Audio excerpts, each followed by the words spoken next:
So when we talk about feeds and speeds, there are three main areas that I want to mention. RPM, which is the rotational speed of your tool, the feed rate, which is typically in inches per minute or meters per minute, and then a chip load or a tool engagement. Now the RPM is going to be heavily based on the tool that you're using as well as the power of your machine. Now if you have a 10 horsepower machine, it's probably got an RPM limit somewhere between 7 and 10,000 RPM. Does that mean that you want to kick every tool up to 10,000 RPM? No, absolutely not. Larger tools, roughing tools, things like that are going to be run a lot slower. Things that have less teeth on them, if you have a 2-flute tool as opposed to a 4 or 5-flute tool, you're going to run those at a different speed, right?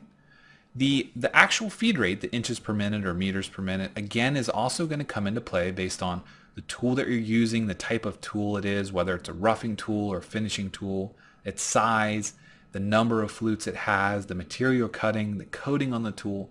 There's so many different factors that go into this, which is why buying from a very specific manufacturer, getting their information about what the tool can do, is going to save you guys a lot of headache and a lot of trial and error.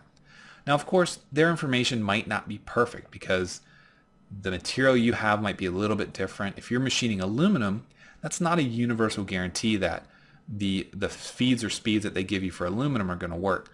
Something like 7000 series or even 6061 is going to be a different hardness than a 2000 or a 3000 series. Now, a softer material might tend to gum up the tools. You want to use 2 flutes or 3 flutes instead of 4. So there are a lot of different factors that go into this stuff. And the third picture here, the third section, is chip load or tool engagement.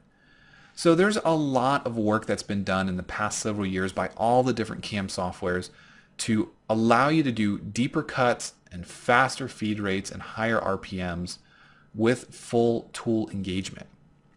So what this means is typically in the past, if you had a 1/4 inch tool, you wouldn't plunge it any deeper than a 1/4 inch into your part. If you had a 1/2 inch tool, you wouldn't go down any more than a 1/2 inch, and that would be the max roughing cut that you would want to do. But in recent years, you're able to take really big tools, really deep into parts, even into steel parts, and run them at incredibly fast feed rates and RPMs. Because the CAM side of things, the computer side of things, creating these tool paths, are taking into account the load on the tool. And they make very creative motions, and they allow you to get away with removing a lot of material very quickly. Now again, there are some advanced topics here. We're not getting into a lot of the details here, but this is definitely, again, more practical knowledge needs to be had to understand some of this stuff. And we can't sort of drill all these topics without having that basic knowledge. When we talk about fixturing and holding, there are three main areas that I want to talk about. The image on the left is using traditional type clamps. There's going to be a T-nut that slides into the slots on the table.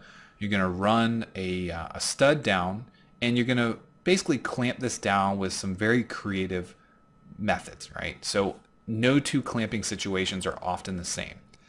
Now the downside to doing a clamping operation is that you're not really guaranteed any alignment of your part. Now in the image here, it's a round part. It may not have mattered, but in some cases, if you're dealing with a square or rectangular part, it might be kind of hard for you to make sure that X is actually along the X-axis of the machine. So the clamping can be very universal, but it can also create some headaches for you if you're not very careful with it. When we talk about the second image, this is a more traditional setup that you'll probably see, and it's a standard vise on the table. Now when you have a vise, it creates some sense of reliability because the vise is set up. You're going to run a probe along the vise to make sure that it's along the X-axis with a certain amount of run out. And you're going to know that that's fixed and that's in a good position. So all you do is you throw your part in, maybe you have a stop on the vise, and you'll set up your X, Y, and Z coordinate system. The image on the right is actually a multi-axis machine. It's at least 5-axis in this case. But what I want to focus on is what's holding that blade there. Now, so that impeller blade is held on not directly to the table, but it's got this sort of intermediate piece, and that's typically called a fixture.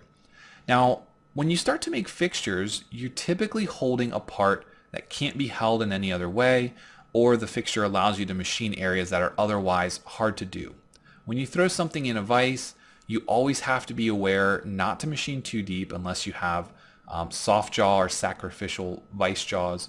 But generally, you don't want to machine all the way down to the jaw. You're going to flip the part over to do the other side. When you have a fixture, it lets you get away with getting closer to the part, holding a complex part that wouldn't otherwise be able to be held.